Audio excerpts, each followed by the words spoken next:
Brushing off reins and bridle, the ostrich-like Chocobo is headed back to the mystery dungeon for the first time since the original PlayStation.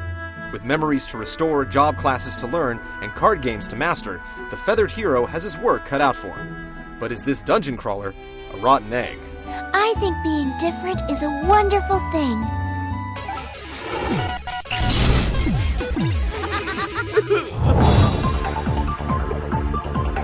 This time out, Chocobo gets whisked off to the city of Lost Time, where the villagers lose important memories whenever the tower bell tolls. Soon after his arrival, an egg falls from the sky, hatching a green-haired baby boy, with the power to enter fragmented minds and recover lost memories. The pair then sets out to restore all the minds of the townsfolk and thwart the powers of the Bell of Oblivion. Oh, I'm starting to remember now! As you sift through each villager's mind, you'll experience spoken flashbacks. But aside from a few that hint at past tragedy, the villagers' lives simply aren't that interesting.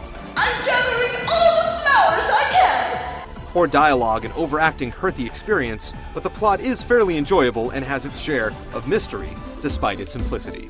Have no fear. Romantic Hero X is here.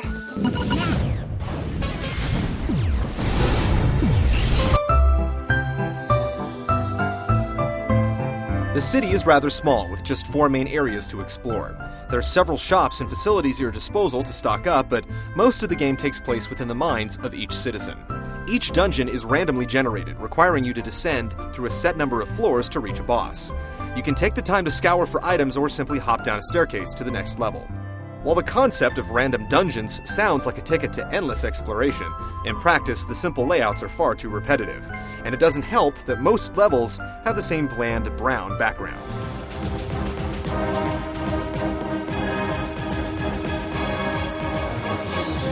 To relieve the eyes, you'll also journey through 4 elemental dungeons, which are more challenging and much larger than the standard levels.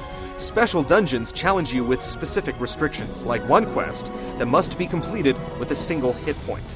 The special arenas understandably restrict you from bringing your own equipment, but rather than restoring your inventory afterwards, the game forces you to tediously pick up your goods from storage and re-equip accessories. Between dungeons, there are a few diversions within the town. You can exchange romantic phrases for prizes, play some quick mini-games, or engage in the card-battling pop-up duels against the computer or friends online. Completing the game can take 20 to 30 hours, but you have to question whether you really want to spend this much time mired in repetition. Chocobo, stop distorting the future.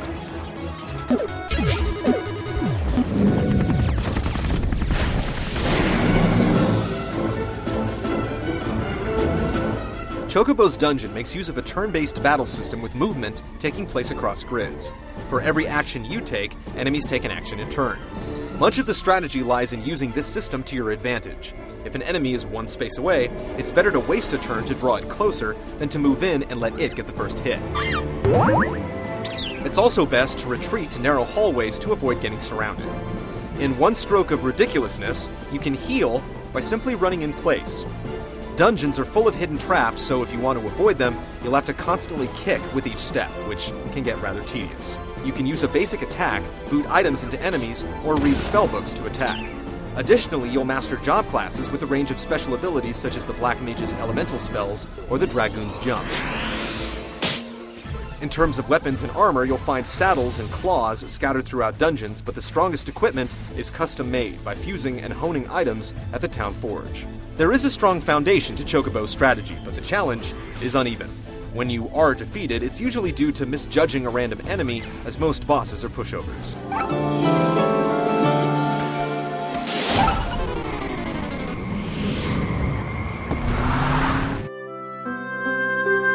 This isn't the war steed of more serious Final Fantasy games.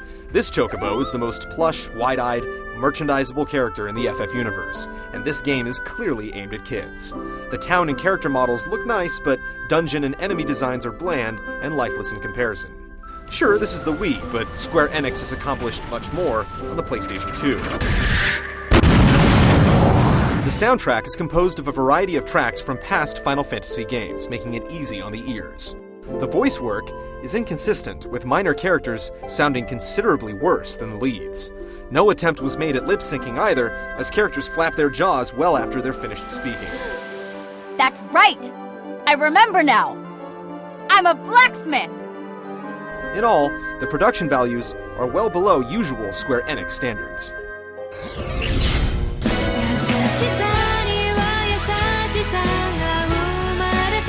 The groundwork for a decent RPG is buried somewhere near the heart of Chocobo's dungeon, but it's the same baseline that's been recycled in every mystery dungeon game.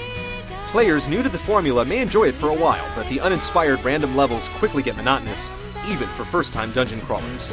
Final Fantasy fans will find it to be below expectations, and without any significant additions to the canon, a relatively pointless play.